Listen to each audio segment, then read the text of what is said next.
ఓం నమో వెంకటేశాయ. Welcome to my Krishna astro TV. నా పేరు నరసింహమూర్తి. నా ఫోన్ నెంబర్ 8712190468.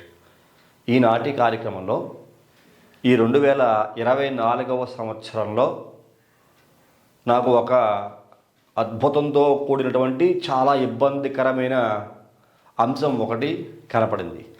దానికి సంబంధించిన విశేషాలు పూర్తిగా మీకు తెలియజేద్దామని ఈ వీడియో చేస్తున్నాను. ఇన్ఫ్యాక్టు అది అద్భుతమైతే కాదు, మ్యాక్సిమం 90% డిజాస్టర్, ప్రమాదకరము. ఈ విషయం చెప్పక తప్పదు. ఎందుకంటే జరిగిపోయిన అంశాలు చాలా మటుకి ఎనాలిసిస్ చేశాను నేను. ఎనాలిసిస్ చేస్తే ఇలాంటి రోజులలో చాలా వరకు వినాశనాలు, విధ్వంసాలు ఇవే కనబడిన కారణం చేత నేను మీకు అవేర్నెస్ కోసం కొద్దిగా వేకప్ చేద్దాం ఉద్దేశంతో, జాగ్రత్త చేయడంలో తప్పులేదు, ఇంట్రెస్ట్ ఉన్నవాళ్ళు, శ్రద్ధ కలిగిన వాళ్ళు జాగ్రత్త పడతారు అనే ఉద్దేశంతో ఈ కార్యక్రమం అయితే జరుగుతోంది. ఇది ఎవరిని భయపెట్టడానికో లేకపోతే ఇంకో వేరే ఉద్దేశంతో చేయడం లేదు. కాబట్టి అందరూ కూడా సహృదయంతో ఈ కార్యక్రమాన్ని పూర్తిగా చూడండి.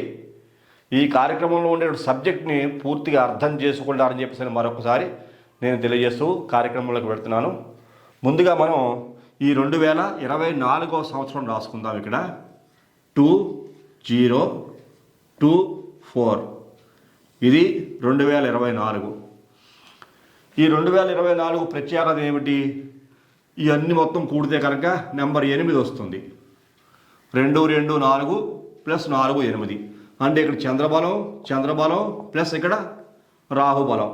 ఈ రెండు గ్రహాల యొక్క బలం కూడితే కనుక 8 అనే సంఖ్యాబలం వచ్చింది. ఒకటి పౌర్ణమి అనుకుంటే ఒకటి అమావాస్య అనుకోవచ్చు, ఒకటి అమావాస్య అనుకుంటే ఒకటి పౌర్ణమిగా మనం తీసుకోవచ్చు.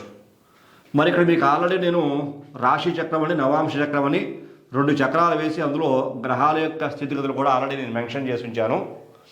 ఈ వివరాలు ఈ యొక్క రాసులు రెండూ కూడా, ఈ రాశి చక్రము, నవాంశ చక్రం ఏ తారీఖు చెందినవి, ఏ సంవత్సరానివి అనే విషయాలు ఇక్కడ మీకు తెలియజేస్తాను.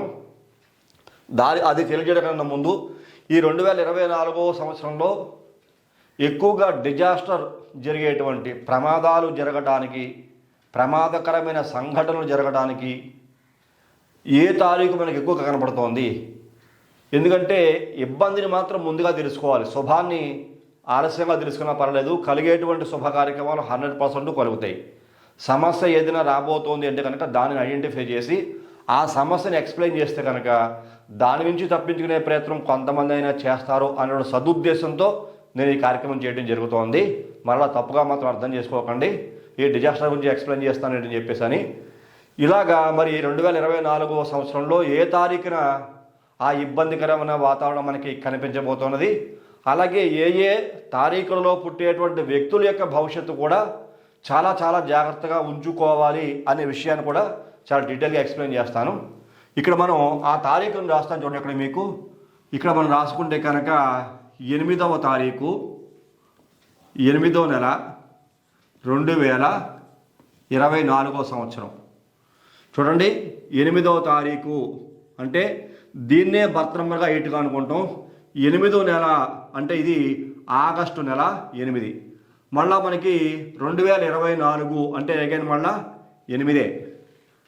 చూసారా, అంతా శని బలమే. శనికి సంబంధించినటువంటి ఆధిక్యత కనపడుతోంది. ఇక్కడ 8 8 8 8 8 మళ్ళా అగైన్ 2024లో 8.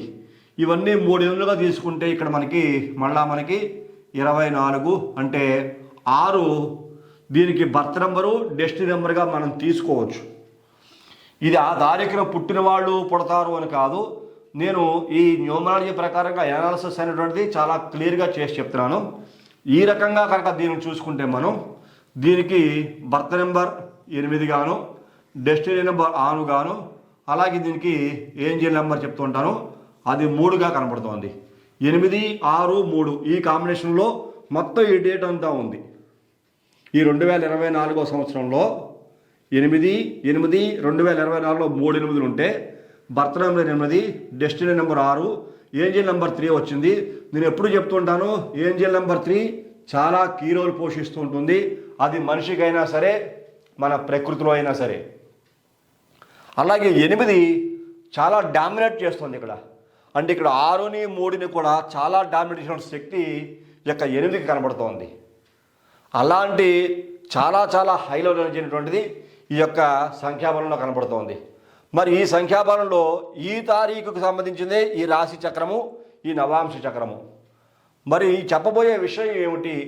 8 బలం చాలా ఎక్కువగా, అంటే 8 అంటే శని యొక్క బలం, శని యొక్క ఆధిక్యత చాలా ఎక్కువగా కనపడుతున్న ఈ రోజున జరగబోయేటువంటి సమస్య, రాబోయేటువంటి ఇబ్బంది మరి మీకు ఏం గమనించారు, మీకు ఏం కనపడుతోంది అని నేను అడిగితే కనుక ఆ రోజున సుమారుగా మనకి వర్షాకాలం ఏముంటుంది. ఆ వర్షాకాలంలో చూసుకుంటే కనుక ఆగస్టు అంటే ఆల్మోస్ట్ మనకి వర్షాకాలమే కాబట్టి విపరీతమైన వానలు, తుఫాన్లు ఉంటాయి. ప్రకృతి వైపరీత్యాలు కూడా ఎక్కువగా ఉండేటువంటి అవకాశము ఈ తారీఖు ఇలా వచ్చిన కారణం చేత, ఇలాంటి గ్రహస్థితులు ఉన్న కారణం చేత నేను నోటీస్ చేశాను.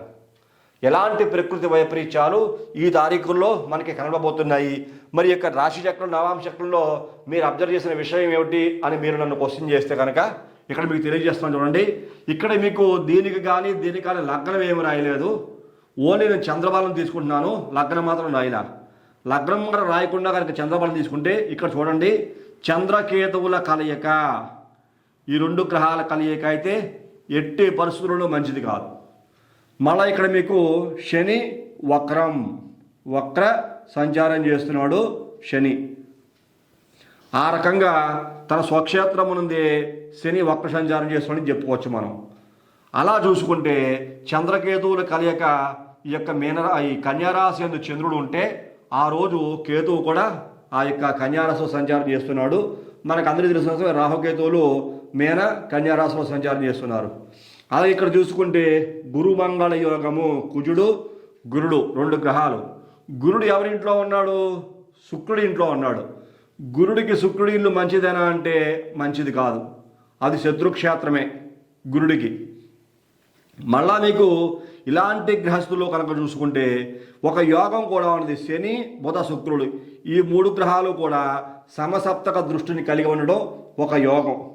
సరే, ఈ యోగాన్ని పక్కన పెడితే కనుక ఈ చంద్రకేతువుల కలయిక రాశి చక్రంలో ఈ రకంగా శని వక్ర సంచారం చేస్తూ, ఈ శని మరలా వక్ర సంచారం చేసే శని 3వ దృష్టితోటి మేషరాశి శనికి నీచస్థానాన్ని చూస్తున్నాడు. అబ్జర్వ్ చేయండి బాగా, మేషరాశి నీచస్థానాన్ని చూస్తూ ఉన్నాడు. మళ్ళా సింహరాశిని చూస్తూ ఉన్నాడు.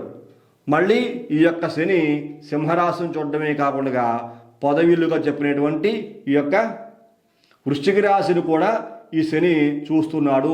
10వ దృష్టి అని చెప్పుకుంటూ ఉంటాం, శని సూచన స్థానం. సరే, ఈ వెళ్ళా కనుక పక్కన పెట్టి నవాంశ యందు ఏ అంశాలు కనపడుతున్నాయి మనకంటే కనుక ఇక్కడ చూడండి, మళ్ళా శనికేతువుల కలయిక. ఇది చాలా చాలా ఇబ్బందికరమైన గ్రహ సంచార స్థితి. రవి మరలా మనకి శని ఇంట్లో మకర రాశి యందు ఉన్నాడు. ఈ యొక్క ఉత్తరాయణ పుణ్యకాలం వెళ్ళిపోయి దక్షిణాయన పుణ్యకాలం ప్రారంభం అవుతూ ఉంటుంది. అంటే నవాంశయందు ఉన్నాడు శని. ఇక్కడ నవాంశయందు మకర రాశిలో ఉన్నాడు. మనకి ఉత్తరాయణ పుణ్యకాలం పూర్తయిపోద్ది. ఇక్కడ చూడండి, కర్కాటక రాశిలో రవి ప్రవేశించాడు. ఈ కర్కాటక రాశిలో రవి ప్రవేశించడం మొదలుగా ఇక్కడ పూర్తిగా ఉత్తరాయణ పుణ్యకాలం కూడా అంతమైపోయి దక్షిణాయన పుణ్యకాలం ప్రారంభమవుతుంది. అలాంటి దక్షిణాయనం ప్రారంభమయ్యేటువంటి రోజులు ఇక్కడ రవిని కర్కాటక రాశి యందు సూచిస్తూ ఉన్నాయి. మరి ఇందులో నెగిటివ్ ఏమి కనపడుతోంది? నేను ఎప్పుడూ కూడా చెప్తుంటాను, గుర్తుంచుకోండి. కుజ శనుల కలయిక కానీ, కేతువు శనితో కానీ, చంద్రకేతువుల కలయిక కానీ, రవిరాహువులు రవికేతువుల కలయిక కానీ, ఇలాంటి పాపగ్రహాల యొక్క కలయికలు ఉంటే కనుక చాలా చాలా ఇబ్బందికర పరిస్థితులు మనం ఎదుర్కోక తప్పదు. అలాంటి ఇబ్బందికర పరిస్థితి ఈ శనికేతువుల యొక్క కలయిక ఈ యొక్క వృషభ రాశి యందు కనబడుతున్నది. ఇది చాలా చాలా ఇబ్బందికర గ్రహస్థితిగానే మనం చెప్పుకోవాలి. మరి ఈ రోజు ఏం జరగబోతోంది, ఎందుకు మనం అంత జాగ్రత్త పడాల్సిన పరిస్థితి? ఈ యొక్క శనికేతుల కలయిక వల్ల, చంద్రకేతుల కలయిక వల్ల ఈ యొక్క 8/8/2024 సంవత్సరంలో ఏం జరగబోతోంది? అక్కడ ఏదైనా జరిగే అవకాశం ఉంది. ప్రకృతి వైపరీత్యాలు రావచ్చు, భూకంపాలు లాంటివి. ఇది ప్రపంచవ్యాప్తంగా జరిగే అవకాశాలు, ఒక్క భారతదేశంలోనూ ఒక ఆంధ్ర రాష్ట్రంలోనూ కాదు.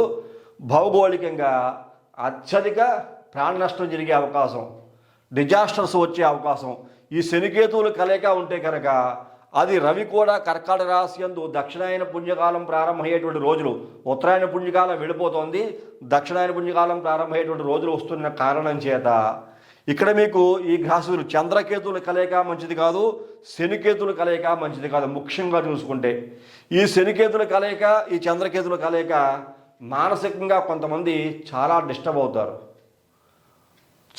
అవుతారు. మీకు ఈ ప్రకృతి వైపరీత్యాలు లాంటివి బాగా ఎక్కువగా సంభవించి పెద్ద పెద్ద తుఫాన్లు కానీ, లేకపోతే భూకంపం లాంటివి కానీ, సునామీలు లాంటివి కానీ, అలాగే అత్యధిక ఇబ్బంది కలిగేటువంటి ప్రమాదాలు కూడా జరగచ్చు. ఏదైనా ఒక పెద్ద ప్రమాదం లాంటివి జరిగి అత్యధిక ప్రాణ నష్టం జరిగేటువంటి అవకాశము, ఆస్తి నష్టం జరిగేటువంటి అవకాశము, చాలా చాలా ఇబ్బందికర పరిస్థితులు ఈ శనికేతువులు చంద్రకేతువుల యొక్క కలయికల్లో మనకి చాలా స్పష్టంగా గోచరిస్తోంది. ఇక్కడ లగ్నం రాయకుండానే మనం చూసుకుంటూ ఉంటే ఇక్కడ కన్యారాశి ఎందు చంద్రకేతువులు, వృషభ రాశి ఎందు శనికేతువులు. కేతువు ఓవరాల్గా శనితోటే ఉన్నాడు, ఇక్కడ చంద్రుడు ఉన్నాడు. నేను ఎప్పుడు చెప్తుంటాను మీకు, కేతువు ఎప్పుడు కూడా కుజువత్ కేతువు, కుజుడు ఇచ్చేటువంటి ఫలితాన్ని కేతు ఇస్తూ ఉంటాడు. శని కుజుల కలయికన, చంద్రకేతువుల యొక్క కలయికన, శనికేతువుల యొక్క కలయికైన ఇటువంటివి చాలా చాలా ఇబ్బందికర పరిస్థితినే మనకి ప్రకృతి పరంగానూ వ్యక్తిగత జీవితాల్లో కూడా చాలా ఎక్కువ ప్రభావం చూపిస్తూ ఉంటుంది. అత్యధిక శాతం చాలామంది ప్రాణాలు పోగొట్టుకోవాల్సిన పరిస్థితులు. మొన్న కొంతకాలం క్రితం చూసాం, మనకి వర్ష దగ్గర రైలు ప్రమాదం జరిగింది. చాలామంది ప్రాణాలు గాల్లో కలిసిపోయాయి. ఎవరి తప్పు అంటే ఎవరిని తప్పు పట్టడానికి ఉండదు, దానికి ఏదో ఒక మిస్టేక్ ఉంటుంది. కాకపోతే ఒక చిన్న మిస్టేక్ అనేటువంటిది కొన్ని వేల మందిని సఫర్ అయ్యేలా చేసింది. ఆ రోజులు కూడా చూసుకుంటే ఇలాంటి దోషాలు మనకి ఎక్కువగా కనబడతాయి. అనేక రకాల ప్రమాదాలు జరగడానికి ఓన్లీ ఇలాంటి వాహన ప్రమాదాలు ఇలాంటివి కాకుండా ప్రకృతి పరంగా కూడా ప్రకృతి ప్రళయాలు, ప్రకృతి యొక్క ప్రకోపాలు, తుఫాన్లు, భూకంపాలు, సునామీలు, అత్యధిక జలపాతం ఏదో ఒక రకంగా మనిషిని చాలా రకాలుగా ఇబ్బంది పెట్టేటువంటి అంశము ఈ యొక్క చక్రాల్లోనూ ఈ డేట్లోనూ కూడా చాలా చాలా ఎక్కువగా కనబడుతోంది. మరి ఏ తారీఖులో పుట్టిన వాళ్ళకి ఈ సమస్య ఎక్కువగా ఉంటుంది అని కూడా పరిశీలన చేశాను. మరి 8 అంటే రవిపుత్రం యమాగ్రజం చెప్పారు శనీశ్వరుని. చూసారా, సూర్య భగవానుడికి 2 కొడుకులు, అందులో ఇద్దరిలోనూ ఒకడు శనీశ్వరుడు, ఇంకొకడు యమధర్మరాజును. ఇద్దరు కూడా సూర్య భగవాను యొక్క కుమారుడే. ఆ యొక్క సూర్య భగవాను యొక్క కుమారుల్లో రవిపుత్రం యమాగ్రజం అన్నట్లుగా యముడి కన్నా పెద్దవాడు శనీశ్వరుడు. శనీశ్వరుడికి తమ్ముడే ఈ యొక్క యమధర్మరాజు. అంటే శని ఎప్పుడు కూడా ధర్మ పరిపాలన చేస్తుంటాడు, కేతు ఎప్పుడు కూడా జ్ఞానము. ఈ జ్ఞానంతో కలిసినటువంటి ఈ యొక్క ధర్మప్రభువుగా ఉండేటువంటి శని యమధర్మరాజుకి సపోర్ట్ చేస్తూ పాప ప్రక్షాళన చేస్తూ ఉంటారు. అది మన యొక్క అనాదిగా ఉన్నదే. కాకపోతే ఇలాంటి విషయాలు మనకి చంద్రకేతువులు చూసారా, మళ్ళీ మనకి ఈ చంద్రుడు కేతువుతో కలవడం అనేటువంటి పరిస్థితి ఏదైతే ఉందో అది కూడా మంచి పరిస్థితి కాదు. చాలా ఇబ్బందికర వాతావరణం మనకి ఆ సందర్భంలో గోచరిస్తూ ఉంటుంది. ఇలా చూసుకుంటే మనకి ఈ తారీఖున ఇలాంటి ఇబ్బందికర పరిస్థితులు చాలా స్పష్టంగా గోచరిస్తున్నాయి సమాజం చెప్పుకోవచ్చు. మరలా మనకి ఇంకో విషయం కూడా చూసుకుంటే ఈ 2024 సంవత్సరం ఉగాది పండుగ నుంచి మనకి క్రోధినామ సంవత్సరం ప్రారంభమవుతోంది. ఈ క్రోధినామ సంవత్సరానికి రాజు మన తెలుగు మాసాల ప్రకారంగా చూసుకుంటే కుజుడు అయిన కారణం. కుజుడు చూసుకుంటే చాలా పౌరుషవంతమైనటువంటి గ్రహము. ఈ కుజుడి వలన చాలా రకాల సమస్యలు కూడా ప్రభువులు కానీ, అంటే దేశాన్ని పరిపాలించేటువంటి నాయకులు కానీ, అధికారులే కానీ, ప్రజలే కానీ, పశుగణాలే కానీ అనేక రకాల జీవజాతులు సమస్యలు ఇబ్బందుల్లో ఉంటాయి అని కూడా మనం చెప్పుకోవచ్చు. అనేక రకాల డిజాస్టర్స్ అనేటువంటి మనం ప్రపంచవ్యాప్తంగా చూస్తాం. ఈ భూగోళంలో చాలా చోట్ల ఎక్కువ మటుకి ప్రమాదాలు సూచించేటువంటి అవకాశము ఈ క్రోధినామ సంవత్సరంలో ఈ తారీఖున చాలా ఎక్కువగా గోచరిస్తోంది. మరి ఇప్పుడు ఏ తారీఖులో ఉన్న వాళ్ళకి సేఫ్గా ఉంటారో, ఏ తారీఖులో ఉండేటువంటి వ్యక్తులకి ఎక్కువ ఇబ్బంది గోచరిస్తోంది అనేటువంటి అంశాన్ని కనుక పరిశీలిస్తే ఇక్కడ మీకు రాస్తున్నాను చూడండి. ఇక్కడ మనకి 1వ తారీఖులో పుట్టినటువంటి వ్యక్తులు ఎవరైనా సరే, అదే 10వ తారీఖు పుట్టిన వ్యక్తులు, 19వ తారీఖు పుట్టిన వ్యక్తులు, 28వ తారీఖు పుట్టిన వ్యక్తులు, వీళ్ళు మాత్రం చాలా చాలా జాగ్రత్తగా ఉండాలి. అంటే ఈ శని యొక్క బలం అత్యధికంగా ఉన్న కారణం చేత ఈ తారీఖులో పుట్టిన వాళ్ళు శనికి వైరగ్రహాలు అవుతున్న కారణం చేత చాలా చాలా జాగ్రత్తగా ఉండాలి. మరి తదుపరి తారీఖు చూసుకుంటే 2వ తారీఖులో పుట్టిన వాళ్ళు, 11వ తారీఖు పుట్టిన వాళ్ళు, 20వ తారీఖు పుట్టిన వాళ్ళు, 29వ తారీఖులో పుట్టిన వ్యక్తులు, వీళ్ళు కూడా చాలా చాలా జాగ్రత్తగా ఉండాలి అని మనం చెప్పుకోవాలి. తదుపరి చూసుకుంటే కనుక 7వ తారీఖులో పుట్టిన వాళ్ళు, 16వ తారీఖులో పుట్టిన వాళ్ళు, 25వ తారీఖులో పుట్టిన వ్యక్తులందరూ కూడా వీళ్ళు కూడా కేతుగ్రహ బలంలో ఉంటారు కాబట్టి వీళ్ళు కూడా చాలా చాలా చాలా జాగ్రత్తగా ఉండాలి. తదుపరి చూసుకుంటే కనుక 9వ తారీఖులో పుట్టిన వాళ్ళు, 18వ తారీఖులో పుట్టిన వాళ్ళు, 27వ తారీఖులో పుట్టిన వాళ్ళు, వీళ్ళ యొక్క భవిష్యత్తు కూడా చాలా చాలా జాగ్రత్తగా చూసుకోవాలి. వీళ్ళందరూ కూడా 1, 2, 7, 9, 10, 11, 16, 18, 19, 20, 25, 27, 28, 29 ఈ తారీఖులో పుట్టిన వ్యక్తులు ఎవరైనా సరే అత్యధిక జాగ్రత్తలు తీసుకోవాలి. జ్యోతిష్ శాస్త్ర ప్రకారంగా అయినా, న్యూమరాలజీ ప్రకారంగా అయినా సరే మీ పేర్లో ఉండేటువంటి ఎనర్జీ లెవెల్స్ ఏ లెవెల్లో ఉన్నాయి, ఈ యొక్క బర్త్ నెంబర్కి, డెస్టినీ నెంబర్కి, అలాగే ఏంజల్ నెంబర్ 3కి అనుకూలంగా ఉన్నాయా, ఇబ్బందికర పరిస్థితులు సూచిస్తున్నాయా, గ్రహ సంచార కాలం కూడా ఈ రకంగా ఉన్న కారణం చేత చాలా చాలా జాగ్రత్తలు తీసుకోవడమే ఉత్తమోత్తమ మార్గంగా చెప్పుకోవచ్చు. ఎందుకంటే నేను చాలా ఎక్కువగా సబ్జెక్ట్ని ప్రొలాంగ్ చేయదలుచుకోలేదు, చాలా సింపుల్గానే చెప్పదలుచుకున్నాను. ఎందుకంటే కొంతమంది అందరికీ జరుగుతాయా, అందరికీ జరగవాలంటారు. ఇవి మనకు ఐడెంటిఫై అవుతున్నాయి. ఈ తారీఖులో పుట్టిన వ్యక్తులు చాలా జాగ్రత్తగా ఉంటే బెటరు అని చెప్పేసి. మరి మిగిలిన తారీఖు వాళ్ళు చూసుకుంటే కనుక ఇక్కడ 3వ తారీఖు వాళ్ళు పుట్టిన వాళ్ళకి ఇబ్బంది ఉండదా అంటే శనికి 3 మిత్ర సంఖ్య, ఇబ్బంది ఎక్కువగా ఉండదు అని చెప్పుకోవచ్చు. తర్వాత 5వ తారీఖు పుట్టిన వాళ్ళకి ఇబ్బంది ఉండదా, మళ్ళీ మీకు 5వ తారీఖు శనికి బుధుడు మిత్ర సంఖ్య. 6వ తారీఖు పుట్టిన వాళ్ళకి ఇబ్బంది ఉండదా, 6 మళ్ళా శనికి చాలా చాలా మిత్ర సంఖ్య అవుతుంది కారణం చేత. మళ్ళీ 8వ తారీఖు పుట్టిన వాళ్ళకి ఉండదా, 8 శనికి సంబంధించిన సంఖ్య కాబట్టి ఈ 3, 5, 6, 18 తారీఖులో పుట్టిన వ్యక్తులు వీటికి ఎలా కౌంట్ చేసుకుంటే ఆ తారీఖులో పుట్టిన వ్యక్తులకి కూడా కొంచెం ఇబ్బంది తక్కువగానే ఉంటుంది. వాళ్ళ వ్యక్తిగత జాతకాల్లో ఇలా శనికేతువులు, శనికుజులు, చంద్రకేతువులు అలాంటి కలయికలు కూడా ఈ యొక్క తారీఖులో పుట్టిన వ్యక్తుల్లో కూడా కనుక ఉంటే వాళ్ళు కూడా ఇబ్బంది పడక తప్పదు. కాబట్టి ఈ గ్రహ సంచార కాలాన్ని బేస్ చేసుకుని మీ వ్యక్తిగత జాతకాలలో ఇలాంటి యోగాలు ఏమైనా ఉన్నాయా, ఇలాంటి ఇబ్బందికర గ్రహ కలయికలు ఏమైనా ఉన్నాయా అనే పరిశీలన చేయించుకుని న్యూమరాలజీ ప్రకారంగా కూడా ఇక్కడ birth number, destiny number, Angel నెంబర్కి అనుకూలంగా మీ పేరు ఉందా లేదా, మీ పేరులో ఉండే సంఖ్యాబలం ఎలా ఉంది, ఎలాంటి గ్రహ కలయికలు ఉన్నాయి అనేటువంటి క్షుణ్ణంగా పరిశీలన చేయించుకుని దానికి తగ్గట్టుగా కనుక ఏదైనా దేవత ఆరాధన, దైవ సంబంధమైన కార్యక్రమాలు, శాంతులు అటువంటివి ఏమైనా చేయించుకునే శక్తి ఉండి చేయించుకోగలిగితే చాలా వరకు దోషాలు తగ్గుముఖం పడతాయి. ఎందుకు ఈ విషయం తెలియజేస్తున్నానంటే జరిగిపోయిన తర్వాత చేయడానికి ఏమీ ఉండదు. ఏదైనా జరిగి ఇబ్బందులు పడుతున్నారు, ఎందుకంటే ఒకచోటే అని ఉండదు కదా, ఇది వివిధ ప్రాంతాలకు సంబంధించిన విషయాలు ఇవి. ప్రకృతి అంటే ప్రత్యేకంగా మన ఆంధ్ర రాష్ట్రంలోనో పలానా జిల్లాలోనో లేకపోతే పలానా ప్రాంతంలోనో పగబడుతుంది అని చెప్పడానికి ఉండదు. అది ఎక్కడైనా రావచ్చు, మన దేశంలో రావచ్చు, పక్క దేశంలో రావచ్చు, ఇంకో దేశంలో రావచ్చు. అది ఎక్కడైనా సరే విలయతాండవం చేసేటువంటి అవకాశము 100% ప్రకృతి వైపరీత్యాల్లో కనపడుతోంది. అందుకనే రాజకీయ నాయకులు చాలా సఫర్ అవుతారు ఈ తారీఖు నాడు. అటువంటి ఇబ్బందికర సమస్యలు కూడా ఫేస్ చేయవలసిన పరిస్థితులు ప్రభుత్వాల పరంగా అయినా సరే మనకి ఖచ్చితంగా చూస్తాం. రేపు రాబోయే రోజుల్లో ఏదో ఒక చోట డిజాస్టర్ అనేటువంటిది ఖచ్చితంగా జరుగుతుంది. లేకపోతే ఇబ్బందికర పరిస్థితులు, ఏదో ఒక ప్రమాదాలు మనం చూసినట్టుగా ఏదో చాలా పెద్ద ప్రమాదాలు జరిగే అవకాశము. అలాగే వ్యక్తిగత జాతకాలలో, కుటుంబాలలో కూడా అంతే. వైషమ్యాలు ఏర్పడము, కేసులు, కోర్టులు, గొడవలు, పోలీస్ స్టేషన్లు, తగాదాలు, ఈ యొక్క కేసుల పరంగా, ఈ గ్రహాల యొక్క కలయికల పరంగా మనసు మనిషి బలంగా ఉన్నప్పటికీ కూడా వాళ్ళ మైండ్ బ్యాలెన్స్ తప్పడము, మైండ్ బ్యాలెన్స్ తప్పి వాళ్ళ యొక్క బిహేవియర్ వైల్డ్గా మారిపోయేటువంటి అవకాశాలు ఇలాంటి గ్రహ కలయికలు ఉన్న రోజుల్లో, ఇలాంటి తారీఖులో మనం చాలా స్పష్టంగా చూస్తూ ఉంటాం. నిన్ననే ఒక కార్యక్రమం చేశాను నేను. ఇలాగే ఒక అమ్మాయి యూఎస్లో, చాలా పెద్ద ప్రోగ్రాం కూడా అది, దీని కిందనే ఉంటుంది, ఈ కార్యక్రమానికి కిందే ఉంటుంది ఆ ప్రోగ్రాము. అయినా మీకు కార్డులో వదిలేస్తాను, ఒకసారి కార్డులో కూడా ఆ ప్రోగ్రాం వదులుతాను చూడండి. అది రియల్గా జరిగిన సంఘటన.